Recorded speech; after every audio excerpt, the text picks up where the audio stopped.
Uou! Está aberta a oportunidade de você investir nos melhores fundos de ações do Brasil com apenas R$100 de aplicação mínima.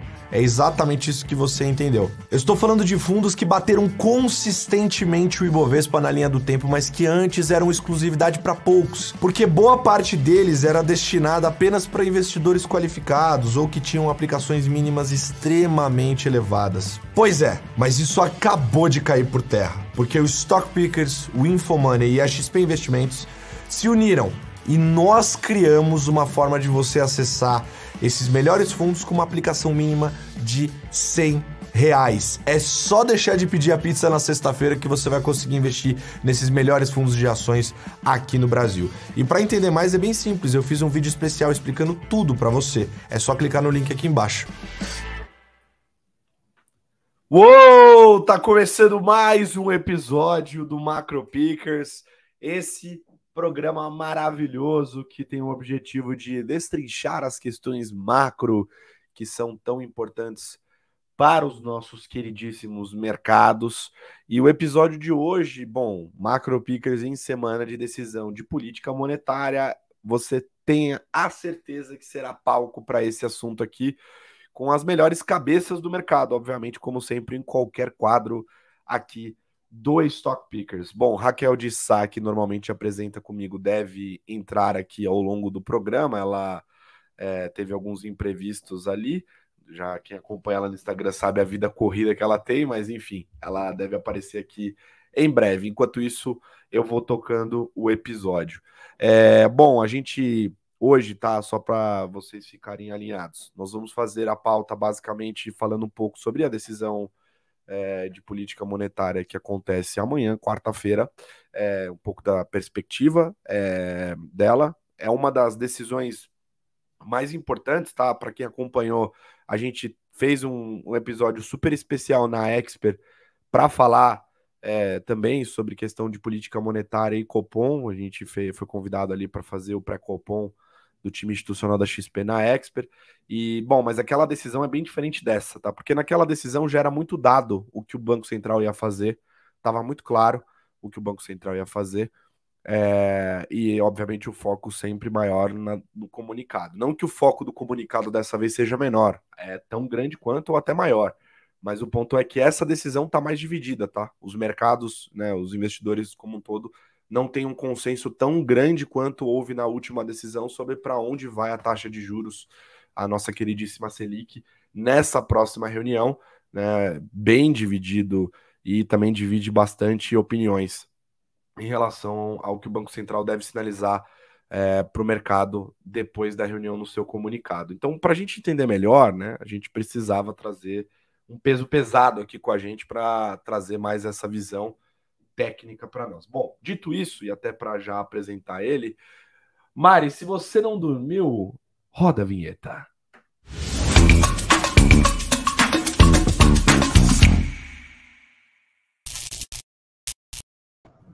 Luiz Eduardo Portela, para quem não conhece, um dos maiores padrinhos do Stock Pickers. Lá atrás a gente fez um Stock in Real, onde a Novos foi a sede ali do Stock Pickers, gravamos com diversas gestoras diretamente lá. Para quem não sabe, outra curiosidade, a primeira caneca oficial do Stock Pickers foi feita pela Novos também, eles mandaram fazer. Então são grandes amigos nossos, a gente tem uma admiração recíproca aqui. E para quem não conhece o Portela, ele é sócio fundador e gestor lá na Novos, um dos maiores especialistas no tema de hoje, do Brasil e também no mercado de renda fixa. Sempre operou muito bem esse mercado, um grande vencedor, sobrevivente, eu diria, aqui no Brasil, né, desse mercado. Bom, dito isso, Portela, seja muito bem-vindo novamente aqui, né, a primeira vez no ano, primeira aparição também na nova gestão. Então, até para a galera te conhecer melhor, você me complementar. Quem é Portela no mercado em 30 segundos? Bom, primeiro, muito obrigado aí pela oportunidade. Grande estreia aí numa semana cheia de bancos centrais, né? Acho que vai ter muito assunto aí hoje. Bom, Luiz Eduardo Portela, né, estou no mercado desde 2002, comecei minha carreira fazendo renda fixa, tá? Os primeiros 10 anos em tesouraria, né, e os últimos 10 anos em asset, né? Então, entrei como estagiário, né, virei tesoureiro do Banco Modal e no final de 2018, né, a gente transferiu a asset, né, do banco para virar independente. E aí me juntei com 2 sócios que fizeram a carreira toda no Pactual, né, o Rodrigo Galindo e o André Oliveira, para formar a Novos Capital. Né? Então a gente tem fundos, né, de renda fixa ativo, a gente tem um fundo macro, né, 6-7 vol, a gente tem o non-bias, que é o retorno absoluto, né? Então tem um pouco da expertise da casa, da minha expertise de renda fixa, da expertise de renda variável em fundo macro, do André, do Galindo, e o melhor de tudo, de todos, né, está no fundo macro nosso. Muito bom, bem claro. Agora, só uma palhinha rápida. Você falou aí sobre esse fundo de renda fixa ativo. Normalmente as pessoas. Bom, fundo multimercado já é um bicho que normalmente é estranho para muitas pessoas, né? Mas talvez aqui a galera já esteja mais habituada no macro picker de entender que o multimercado é aquele mexidão de vários mercados dentro de um único fundo. Agora, renda fixa ativo, né? Só para a galera entender, seria isolar só a estratégia de renda fixa ali dentro do fundo? Exatamente isso. Então, a gente faz só a parte de juros, né, em Brasil, aí entra DI, entra inflação, né, e juros internacional também. Também a parte de inflação externa e a parte de juros externa. Né? E nesse ambiente que a gente está agora, onde está todo mundo olhando, né, até onde vai o juros no Brasil, até onde vai o juros nos Estados Unidos, né, quanto que vai ser o ponto de inflexão. Então, acho que é um fundo que tem pego aí bons movimentos, né? E só para adiantar um pouquinho, acho que todo mundo deve perguntar nos top pickers, eu já vi várias perguntas, inclusive no meu dia a dia, meus amigos ligam, né? Tá na hora de comprar um pré-fixado, tá na hora tá bom de comprar B, a B longa tá boa, né? Então, fazendo um merchan aqui, em vez de você fazer essas perguntas, coloca no fundo renda fixa ativo da Novos, né? Novos renda fixa exclusivo. A gente está com a equipe toda focada nisso. Se é melhor estar no pré, se é melhor estar na inflação, se é melhor estar no juro internacional, a gente faz esse trabalho aqui. É isso aí. Também tem que fazer merchan mesmo, meu. Tá maluco? É isso aí. Os fundos da Novos estão disponíveis nas plataformas XP Rico, tá bom? Boa. Bom, vamos começar então a pauta de hoje, Portela. Tem como começar de outro jeito sem falar, primeiramente, acho que da decisão aqui no Brasil, né? Como eu comecei ali explicando para a galera, essa decisão, diferente da última, ela está dividindo bem mais a opinião do mercado, né? Não tem um consenso muito grande do que o Banco Central deve fazer, se ele vai dar um manteu, né? O famoso manteu deve voltar aí a pintar na telinha, ou se ele dá mais uma alta leve na taxa de juros, de 25 pontos base, enfim, ainda não está muito claro o que o Banco Central deve fazer. Já aproveitando esse ensejo e para ouvir a sua opinião também, entender como é que vocês estão se posicionando, qual que é a leitura que vocês têm para a decisão de amanhã? Então, como você falou, está bem dividido, né? E eu estressei bem o cenário aqui com nossa equipe econômica. Eu não queria vir para cá agora, hoje, em cima do muro, né? Então, a gente destrinchando todo o comunicado e a ata do BC, né? Principalmente se olhar o balanço de risco, né? Que é onde sempre o Banco Central dá aqueles sinais do que ele está olhando para frente, né? A gente teve sinais, né, para o lado ROC, né, sinais para o lado Dove, né? Então, começando pelo lado Dove, né? O modelo, a projeção do modelo do Banco Central, ela melhorou do último ano para cá. Né? A gente teve a expectativa de inflação se reduzindo, né, para 23%, né, que vai cair para perto de 6%, 22%, desculpa. 23% também caiu, deve cair para próximo de 5%. Lembrando que o Banco Central agora está olhando aquela meta ajustada de 12 meses, né, que estava projetando 3,5% de inflação, para ele isolar aqui a questão do ICMS, né, que caiu na gasolina, depois pode voltar a subir, então para ele isolar esse efeito, ele está usando uma média móvel, a projeção estava 3,5%, a gente estima que vai cair para 3,4%. Então, do ponto de vista de modelo do Banco Central, ele pode parar. Tá? Então, até você lendo o comunicado da última reunião, eu saí até convicto, acho que o BC vai parar, né, olhando tudo que ia sair até hoje, né? Então a gente está com a escola, acha que vai ser estável, tá? Mas do lado do lado ROC, né? E olhando os balanços de risco, o que piorou? Né? A gente tem a atividade foi revisada para cima, então, do ponto de vista do BC, né, aumenta a probabilidade da inflação continuar persistente, né? A gente está revisando o PIB aí para 3, né, está um pouco superior a 3. O mercado de trabalho aqui, né, que nem o resto do mundo, está apertado, né, se olhando principalmente o CAGED, né?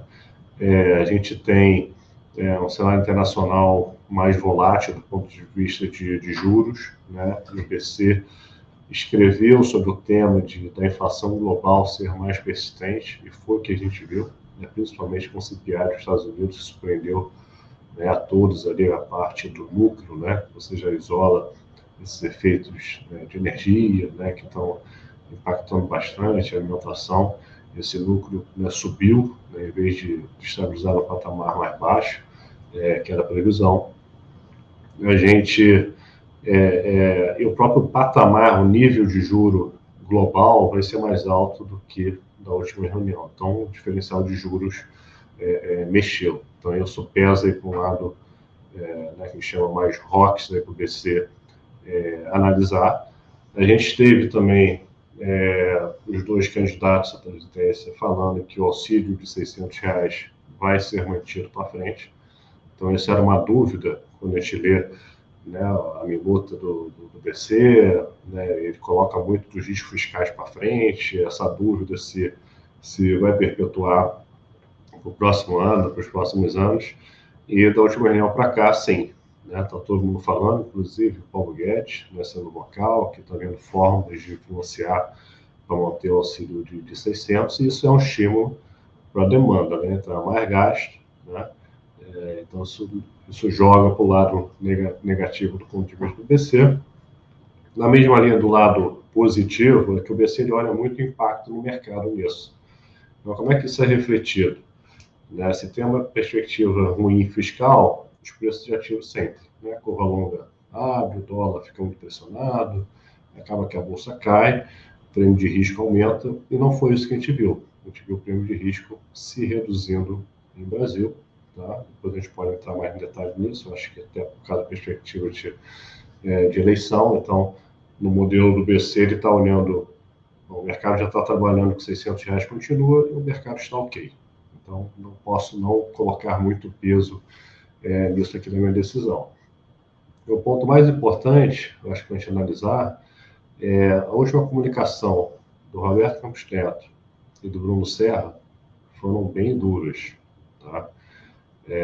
Reclamaram, acho que cortes excessivos na curva de juros, né?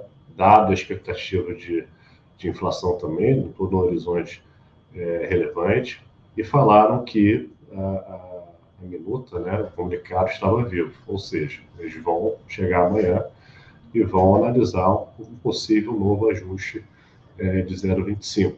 Né? Então, ficou essa dúvida no mercado se foi uma indicação que teria alta, ou se é uma indicação, que é o que eu acho, né? Mas que o mercado está com muita queda no preço. Então, para ter queda de juros, né, eu não posso ter expectativa de inflação alta para o ano que vem. Né? Minha meta está caminhando, né, vai ser 3,25 ano que vem, depois caminhando para 3 em 2024. Você pega a curva de implícita aqui no Brasil, está entre 5,5 e 6. Né?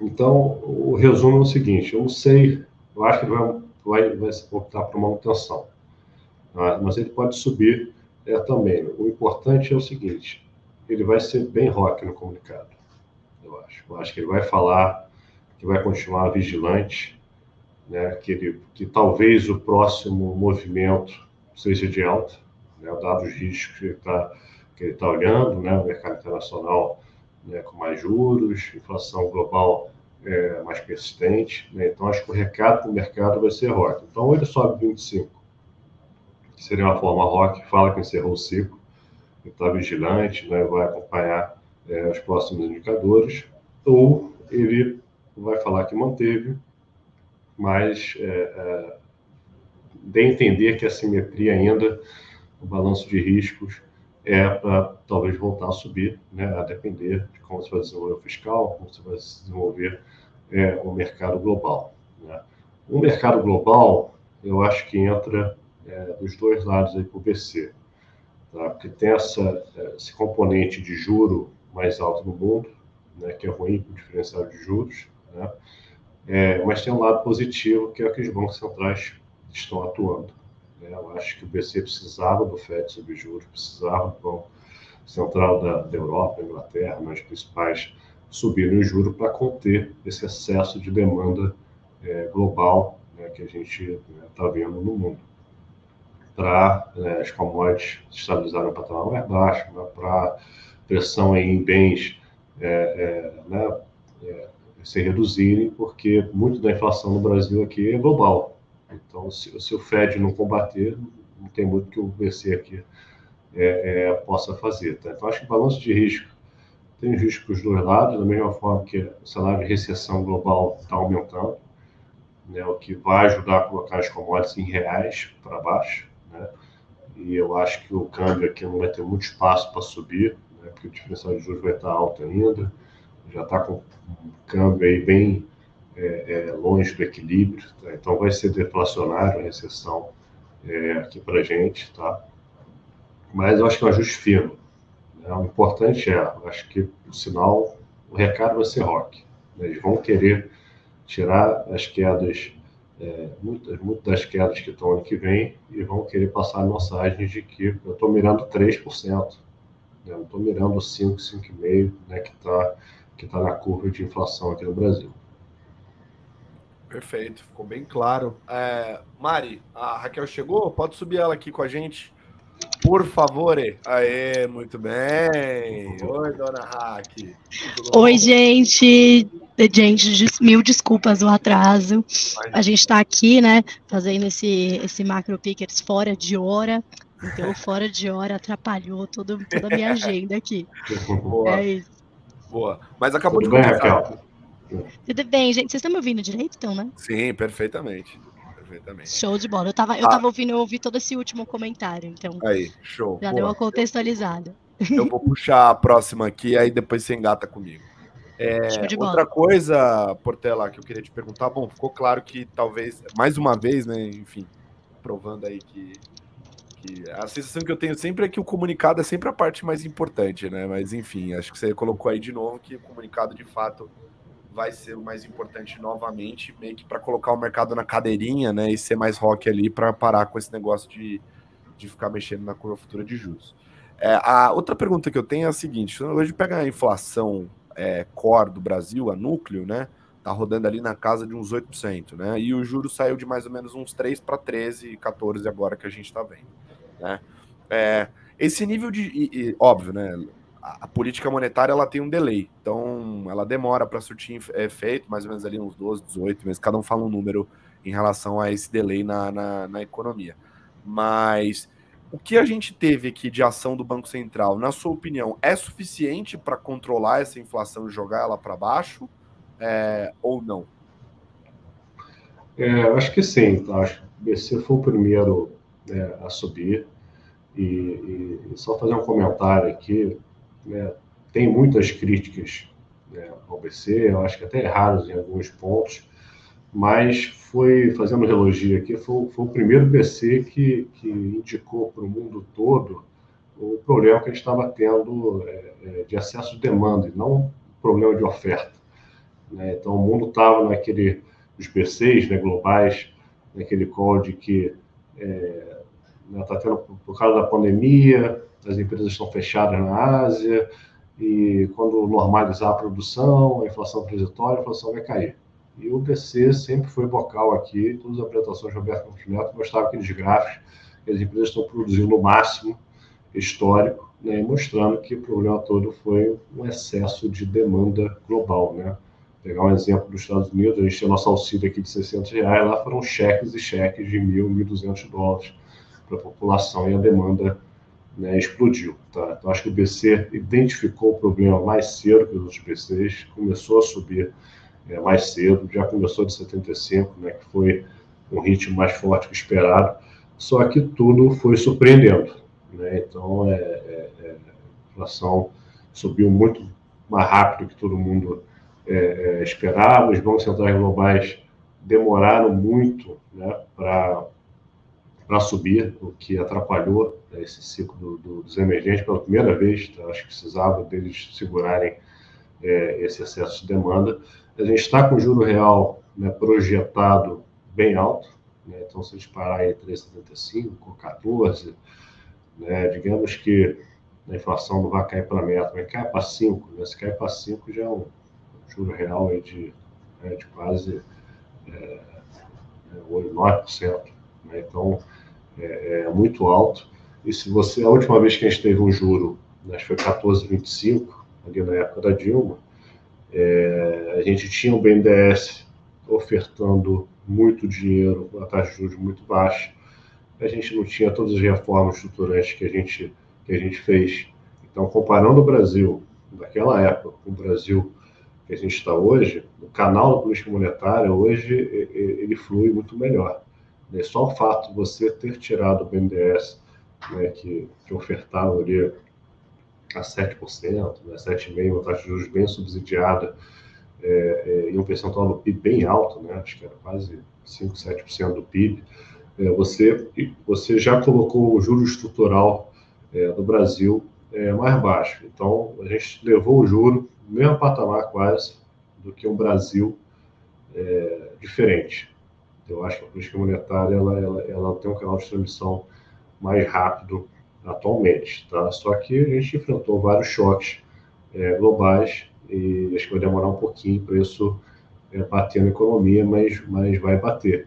E fazendo uma comparação com o mundo, o Brasil é o único que está com juro real desse patamar, e juro real positivo, né? São poucos países ainda com juro real positivo. Tá? Então, acho que é suficiente. Você pode parar e acho que transmitir essa sensação tem um lag de política monetária, né? Vai bater nos próximos 18 meses. O problema foi todo um pouco da comunicação, né? Então, acho que o BC tinha tentado parar ali no 12,75, não se comunicou muito bem, e agora ficou um pouco difícil de falar, confia em mim que vai dar certo. Por isso que ele teve que subir mais aí um ponto percentual na margem. Mas tem lag, sim, e o Brasil está muito melhor por causa de todas as reformas que a gente fez, do que quando o juro bateu no mesmo patamar aí em 2014. Tá? Então, acho que vai bater no atividade sim. Não, perfeito. Já acho que eu peguei todas as principais mensagens até agora aqui. Então, olhando um pouco para frente, né? Você acha que o que você colocaria como os principais riscos porque eu entendo que, enfim, o Banco Central também agora ele vai, né, que ele faça essa pausa, né? Porque a gente ainda tem muita incerteza no cenário. É muito do que você trouxe dos Estados Unidos, né? A gente não se sabe exatamente até onde o Fed vai ter que ir para trazer a inflação para baixo nos Estados Unidos. A gente não sabe o que vai acontecer até do ponto de vista, né, da política de Covid-0 que ainda está acontecendo na China, né, até, enfim, algumas vezes eu já ouvi pessoas falando, a política que estava acontecendo, não, ainda está acontecendo, ou seja, o mundo ainda está muito incerto e o Brasil ainda tem muita incerteza, né, a gente está no ano eleitoral, a gente não sabe exatamente quais serão as políticas econômicas de escolha do próximo governo, e a gente sabe que a questão fiscal está no âmago de tudo isso. A gente teve meu colega aqui de fiscal soltou um documento hoje dizendo o tamanho dos riscos fiscais que estão ali no radar, né, para o ano que vem e para o próximo. Então, tem tanto riscos legislativos quanto riscos judiciais. Sabe que no Brasil muito se judicializa, né, de estados querendo dinheiro de volta, compensação, isso e aquilo, né, então, no pior dos cenários, chega aí a 200 bilhões. Né? Ou seja, vai ter que ter uma mudança ali no arcabouço fiscal. Diante de tudo isso, você acredita que o Banco Central, depois desse tempo, ele ainda teria existe um cenário em que ele, depois dessa observação de dados, ele volta a subir os juros? Ou você acha que dali é só para baixo? Então, acho que vai depender muito do novo arcabouço fiscal. Então, a gente, né, rompeu o teto dos gastos, tem todos esses riscos que você mencionou, inclusive, recentemente, né, mais matérias sobre essa parte jurídica, né, transformando 50 bi de gasto em 450, né, então gera uma incerteza para frente, tudo que o governo vai ter que pagar, e vai ser muito importante, assim que terminar as eleições, né, qual vai ser a indicação do novo ministro da Fazenda, ou o atual, né, Paulo Guedes, ou o que vai vir. E por isso que o mercado ontem deu um rally, né, porque teve ali uma foto do Meirelles com o Lula, então isso traz uma esperança ali que o Lula vai indicar alguém competente para essa área também, né, para resolver essa questão fiscal.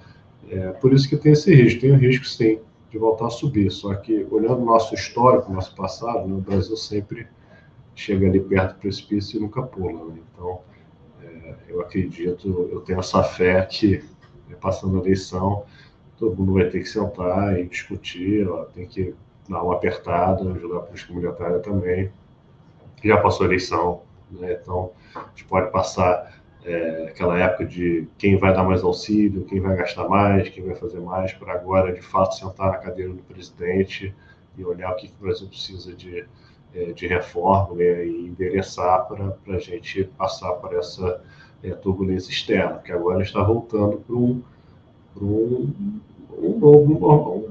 mundo normal, né? O mundo que a gente estava vivendo, juro real negativo e juro nominal negativo, né, na Europa, né, não estava errado, né, nos últimos 15 anos. Então, a gente está voltando para o mundo onde os países desenvolvidos vão ter um juro mais alto e a gente não vai ter tanta margem para fazer besteira, né? E quando o juro está muito baixo, todo mundo releva, né, os investimentos. Agora, quando o juro nos Estados Unidos, se for para 5, se for para 6, né, a gente não vai poder errar muita coisa, senão a gente vai ser muito penalizado, tá?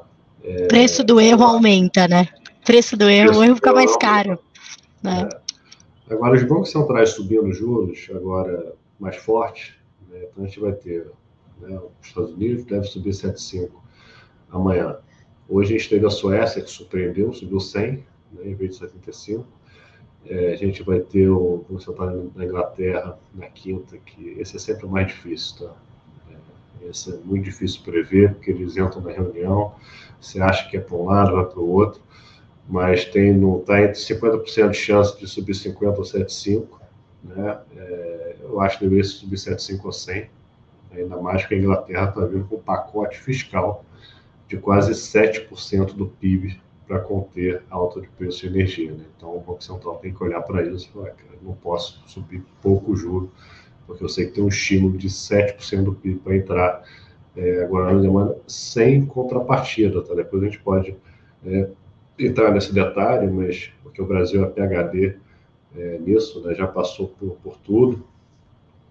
Quando a gente esteve aqui, nossa época que tinha que economizar energia, né? Na época do apagão, se você não economizasse lá 20% de energia, você tinha né, sua conta de energia explodia, né? E na Inglaterra eles estão dando um desconto, estão subsidiando. Dando um incentivo errado, exato. Não tem incentivo nenhum para a pessoa economizar.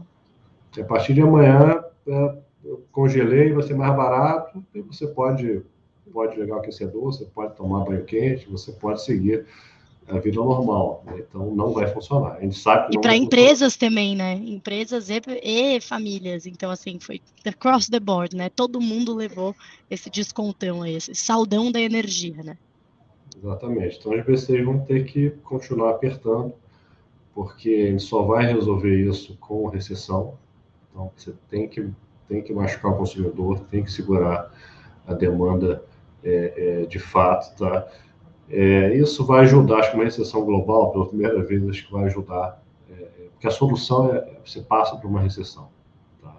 Então, se a economia continuar firme nos Estados Unidos, como está, o mercado de trabalho está muito aquecido, não só nos Estados Unidos, na Inglaterra também, na Europa também, o mercado de trabalho global está muito aquecido, as pressões vão seguir, né? Porque está tendo reajuste salarial. Recentemente, teve uma ameaça de greve dos ferroviários nos Estados Unidos, né, e sentaram com o governo, deram um reajuste de 14% esse ano, e mais 5%, né, em 23 e mais 5 em 24, garantido. Então, todo mundo se sente confortável, né? Teve aumento de preço, eu tive um aumento de salário, eu olho que o mercado de trabalho continua 2 vagas para cada um desempregado, então eu vou seguir meu consumo normalmente. Tá? Então, mas vocês estão agindo atrasados, né? Eu acho que acho que ano que vem vai funcionar, mas vai funcionar de uma forma dura, vai funcionar porque a recessão vai vir. Perfeito. Cola, se eu puder engatar uma aqui Vai lá. de Brasil ainda, a sua visão é bem, enfim, bem alinhada aqui com a nossa, né, aqui da casa, que a gente também acredita que os 13,75 é bastante juros, né? 13,75, mesmo se for para 14, né, um ajuste derradeiro aí, é muito juros, né? A gente está olhando o juro real de 8%. Né? Hoje eu fui lá conferir se era esse número mesmo, né? Porque a última vez que eu tinha olhado ainda era 7, eu falei, cara, já está em 8, porque obviamente as expectativas de inflação também estão caindo, né? Então, é muito juro. Então, assim, independente disso, né, da gente ver esse juro altíssimo, a gente olha para a precificação no mercado, né? A gente olha para a curva DI e está precificado que esse juro vai ficar assim ad eternum, né? 2023, 2024, 2025, né? Que a gente vai olhando a média ali, né? Continua, né? DI 2024, 2025, 2026, tá tudo na casa dos 2 dígitos. Então é uma realidade que pinta ali que, bom, vamos chegar aqui e daqui não sairemos, né? Esse juro, essa carga de juro altíssima por 3, 4, 5 anos, né? E, enfim, isso obviamente tem sérias consequências. Se isso realmente acontecer, né? Você entra até numa situação de endividamento insustentável. A dívida explode, né? Porque a gente não pode esquecer que a Selic está ali em grande parte do custo da dívida. O que você acha ali? Você acha que é uma precificação exagerada, que se ajusta, que na verdade estão certos mesmo? A gente que estava pensando que era baixo e essa precificação que estava correta antes. O que você diria dessa diferença, né, entre o que os economistas, os analistas estão dizendo, os economistas no Focus, e o que está sendo precificado na curva DI? Então, acho que tem um prêmio de risco, tá, grande, porque a gente não sabe ainda qual vai ser o arcabouço fiscal, não sabe ainda quem vai ser o próximo ministro da Economia, tá, ou da Fazenda, né? Então, eu acho que tem um prêmio de risco. Então, acho que passando a eleição e tendo a sinalização mais positiva, a gente vai ver essa curva longa fechando. Tá? O mercado tem uns 300 bips ali de queda ali, ano que vem, 250, partindo do meio do ano, se botar umas quedas de 50 e 50, mas foi o que você falou, para ali entre 10, né, ao redor de 10,5, né, e fica estável. Né? Como você reforçou, se a gente crescer 2,5, com juro real de 4, a trajetória da dívida ela segue subindo. Tá? Então a gente tem que ou aumentar nosso crescimento potencial, né, ser mais alto, né, ou a gente tem que ter esse juro, né, real aí de 3%. E aí a gente tem que olhar para o mundo também, né, porque se os Estados Unidos levar o juro a 6, né, vai ser difícil ver o Brasil com juro a 9. Né? Será que a gente vai ter ali 3% ali só de diferença? Né? Você acha que o investidor estrangeiro vai querer botar a 6 ou a 9 no Brasil? Quem sabe que todo ano tem uma crise. Né? Todo ano tem uma crise. Então, em real, né? 9 em real versus 6 real. em dólar, né? Exatamente. Então, ficou um pouquinho mais complicado, sim, tá?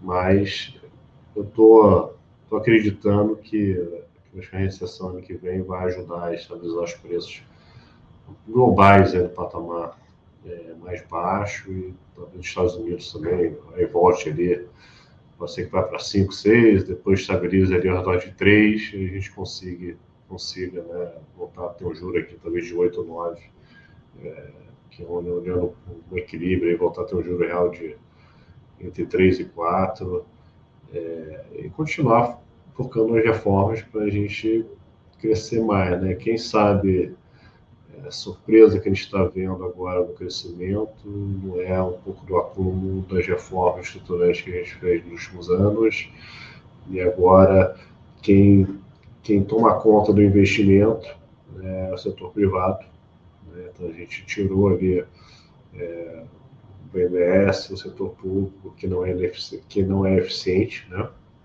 E colocou o setor privado que é eficiente na alocação de capital. E se o Brasil mudar de patamar, né, o crescimento virar 3, 3,5, então me ajuda a gente ter um patamar de dívida mais baixo e, consequentemente, ter um juro mais baixo. Agora, até para a gente migrar aqui, estamos indo para os nossos 10 minutos finais, ainda tem que falar de mercado, mas você comentou um negócio ali muito legal sobre o cenário lá fora, né, que o mundo desenvolvido viveu 10, 15, 20 anos de uma realidade que não era a correta. Vou dar uma polemizada aqui, que hoje o pai acordou polêmico, que é o seguinte: você não acha, vou perguntar para a Raquel também, que esse período tão longo de mundo atípico não deu uma sucateada nos bancos centrais? Porque você colocou lideranças que estão acostumadas com um mundo que não é o habitual, e aí quando a gente começa a entrar num mundo mais parecido com o Brasil, né, de inflação mais elevada, não necessariamente atrelada a uma economia de forma positiva, será que isso também não atrapalha, até para, né, você pincelar um pouco da visão de vocês em relação à política monetária global? Porque tem um fator importante que as pessoas precisam entender, que boa parte da inflação no Brasil, por exemplo, foi importada. Assim, não dá para fazer política monetária no Brasil se ignorando o resto do mundo. A gente não é uma ilha, né? E me preocupa um pouco ver esse cenário, onde ficou 20 anos de Disneylândia dos juros, né? A galera jogando juros lá embaixo, tal, Mickey para lá, Mickey para cá. E agora que o negócio está ficando um pouquinho mais, tá ficando mais Beto Carreiro do que Disney, né? Tem lideranças que não são, talvez, não estão preparadas, né? Exato. Acho que a galera tem que vir fazer antes, né, do Luiz responder, eu vou ter que falar que a galera vai ter que fazer um intercâmbio aqui, né? Fazer Banco Central aqui no BC. A gente vai vamos receber vários aqui, vai ser missão diplomática para lá e para cá, a galera fazendo summer e tal. Você vai ter que aprender aqui com a gente a fazer. Vai ficar uma galera aqui com o time também de economia para fazer modelo de inflação, porque, gente, todo dia que eu olho, a inflação, o produtor na Alemanha veio acima do esperado. Não é que nem a nossa, né? Tipo, era para vir 15, veio 15,5. Não, os caras achavam que ia ser 35, veio 47. Mas, cara, vocês não estão muito bom de projeção aí, não, né? Não estão acostumados com a inflação automática. Então, exatamente. Bom, além de ter aqui, o Banco Central da Europa, né, tem a política, né, no comando. Né? Claro que eles têm lá todo o time, né? Cada Banco Central tem representante. Nos Estados Unidos, o corpo técnico é excelente também, mas acho que o ponto central os bancos centrais, eles olham muito o modelo, né? E modelo, projetando esse novo mundo, um mundo mais normal, olhando os últimos 15 anos, não vai funcionar. Então, a gente tem que ter um pouco ali da arte ali no subjetivo, de tentar alterar isso. A boa notícia é que eles estão estopando, tá? Eles estoparam. Se você pegar o discurso do Powell, né, o presidente do Fed, do Jackson Hole, eu estava até relendo ele para conversar aqui com vocês. Foi muito importante. Ele já começa, parece presidente de BC de emergente, né? Ele já começa e fala, você curto e direto ao ponto, né? Inflação baixa é melhor para o crescimento, né, sustentável. Então, o BC de emergente adora falar isso, né? Então, não importa se a gente vai ter uma recessão, né? Uma inflação fora do controle mais alta é muito pior do que uma recessão, porque eu vou ter que puxar muito mais o juro lá na frente, e a recessão vai ser bem pior no médio e longo prazo. E até então eles não estavam falando isso, né? Até então a mensagem estava diferente. O último discurso do Jackson Hole ano passado era de inflação transitória. O Powell falando, a inflação é transitória, ela vai convergir, ela vai cair, fiquem tranquilos. Então ele virou 90 graus. Né? Ele termina a primeira parte falando que eles vão revisar para a projeção de juros dele, né? Então, essa reunião, amanhã todo mundo indica a sua projeção de onde termina o juro esse ano e ano que vem, e qual o juro neutro de longo prazo. Então, ele termina falando, né? Coloca a última frase: na reunião de setembro, nós vamos revisar o patamar da taxa de juros. E aí eu volto para fazer um paralelo com o BC, tá? Não importa se eles vão subir 75, se eles vão subir 100, ou vão subir 50 amanhã, tá? O que importa qual é o nível de juros que eles estão vendo no médio e longo prazo. É isso que vai fazer preço nos ativos amanhã. E tudo indica que eles vão levar bem nesse patamar aí que estava ali 3,80, 4, e devem levar para próximo de 5. E podem alterar também o juro neutro de longo prazo, que está no 2,5 há muito tempo, essa mediana. Então a gente vai ver alguns dots, sim, né? alguns diretores vão começar a subir esse equilíbrio de longo prazo. Isso tem todo um impacto importante, né? Porque você falou de Disney e Beto Carreiro. Então, se você começa a projetar o juro, né, estrutural mais alto, vai afetar todos os ativos. Então, o Powell estopou e o Banco Central Europeu estopou na reunião também. O discurso da Lagarde foi muito forte. O mercado ainda não está acreditando, que ninguém acredita no Banco Central Europeu. Sempre olha assim, se tiver um número de atividade mais fraco, eles vão esquecer tudo e não vão subir, né? E ela está tentando convencer. Então, acho que ela vai ter que entregar no mercado fazer esse shift, tá? Eles estão correndo atrás, demoraram, tá? Mas estão correndo atrás. Por isso que esquece o cenário de soft landing, né? que não vai ter. A gente vai bater no muro em algum momento e a gente vai ter recessão global ano que vem. Boa. Porque só, enfim, isso aí dá pano pra manga para o Macro Picker só para falar de sucatização dos BCs no mundo, mas me admira uma porrada. Sucatização é maldade, né? Eu fico pensando, galera. Aí, junto lá no Fed e faz isso mesmo. Sabe quem tá em Washington? Quem tá em Washington podia dar mais aulas lá? Quem? Representante do Brasil no FMI, o Afonso Bevilacqua. Podia fazer Podia fazer. Podia dar mais aulas lá, né, para eles. Tem uma galera do Brasil ali circulando em Washington, bons ex-BCs aqui. A Hack tá dando aula em faculdade já, podia dar aula lá já. Mas, cara, eu acho que em defesa aqui, né, é engraçado que a gente pensa assim, é tudo modelo, tal. Claro, os hedges são todos políticos, né, diferente dos emergentes, que eu acho que eles não têm eles não podem se dar o luxo, né, de colocar um político ali porque daí a credibilidade vai pro ralo e aí já era, né. Mas eu acho que tem uma questão ali dos modelos que muita gente não sabe, né, mas no fundo, o modelo econométrico, você pode sofisticar ele o máximo que dá, mas, né, simplificando, e aqui todos os macroeconometristas vão me bater, mas assim, você está sempre baseando no passado, né? Você vai, como que você melhora o seu modelo? Você coloca mais variáveis, né? Você, vou pegar essa parte aqui, eu vou pegar esse antecedente aqui, esse outro. Então, você tem um monte de variável para explicar aquilo, então é importante, né? Quando você tem bastante ali, né? Faz uma quebra aqui, outra ali, então uma quebra é quando, né? Aconteceu uma crise aqui, deixa eu pôr uma quebra. Só que assim, o que o modelo vai prever de pandemia, né? Não ia. Aí quebrou as pernas, né? Aí tinha muita coisa que dava, que eu acho que naquele momento poderia ter sido utilizado, né, ali experiências com outras crises, porque é muito o que o Luiz falou, eles colocam lá no modelo, o modelo não prevê isso e o modelo não prevê como responder necessariamente a isso, né? Então acho que faltou um pouco de jogo de cintura e muito focou-se muito no livro-texto, e eu acho que os emergentes têm muito a ensinar aí, né? Que chega uma hora, o livro-texto te leva até a página até bem longe, né? Até a página 99, mas daí a viradinha para o 100 você tem que saber analisar realmente, ter o jogo de cintura para saber se é desse jeito, mais aquela experiência passada, né? Então acho que faltou um pouco disso, claro, e uma confiança cega em, não, os modelos estão mostrando, mas, né? Erra. Sim. E é por isso que a gente fica feliz que a gente não vai perder o nosso emprego, né? Porque se o modelo acertasse tudo, a gente automatizava tudo de uma vez e pronto, não tinha mais BC. Tinha lá o senhor Robot, que era o presidente do BC brasileiro, e é nóis, entendeu? Fazia um monte de algoritmo e tchau, tchau. Tchau, tchau, Raquel, Luiz, aqui, ficava tudo sem emprego. É isso aí.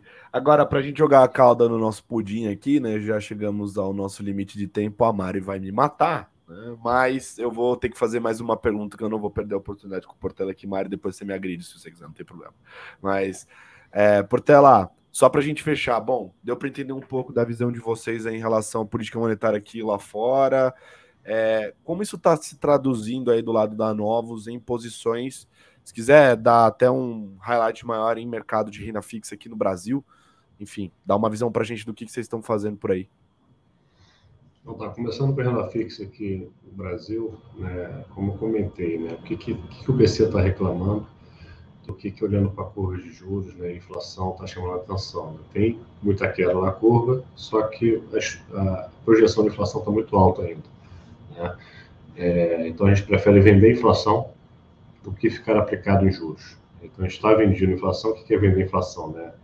É vender implícita. Né? Então, você está short no papel aqui da NTNB, né? E vendido no DI, que você fica numa estrutura vendida em inflação. Então, quando você olha a curva de inflação no Brasil, os frais, né? Os vértices, está ali ao redor de 5,5, 6 a vida toda. Né? Então, e a meta do BC vai para 3. Então, o BC não vai cair juros enquanto a projeção não for para 3. Tá? Então, a gente está vendendo inflação. A gente gosta da Belonga, da 6%. Tá? Olhando aí, a gente está com um viés um pouquinho otimista para a eleição, então um trade mais tático nesse juro real de longo prazo, que não é um game de inflação, tá? É um game de juro real. Né? Apostar que o juro real vai ser mais baixo. Agora, a gente está fazendo isso junto com tomada de juros ainda no resto do mundo. Tá? A gente acha que a gente está vendo uma nova pernada aí de alta, de reprecificação. Em especial, a gente vai ter o Fed amanhã, que eu acho que vai botar aí mais lenha na fogueira. E a gente não conversou, né? Vai ser muito importante também o Banco Central japonês, tá? Que é um que está pressionando a curva aí para baixo. Vai ter reunião quinta-feira e ele pode... Ninguém espera nada, mas ele pode mexer alguma palavrinha ali que mude um pouquinho o patamar ali da curva de juros, vai continuar botando pressão. Então, a gente gosta de tá vendendo inflação aqui, tomada em juros, está focando mais nos Estados Unidos nesse momento. Tá? E só para fechar as principais posições do fundo, está com viés negativo global, então, venda de bolsa americana, venda de crédito nos Estados Unidos. Então, como eu falei, vai acabar em recessão. Então, a bolsa vai sofrer mais, o mercado de crédito americano vai sofrer mais. Tá? E do lado positivo, né, a gente gosta de Bolsa Brasil, né, do real, olhando. Daí é um trade mais para a eleição. Tá? Belonga, comprado em bolsa, vendido em dólar, a eleição, e com posições, né, na ponta pessimista no resto do mundo. Acho que segurar esse combo aí até o final do ano vai ser bem vencedor.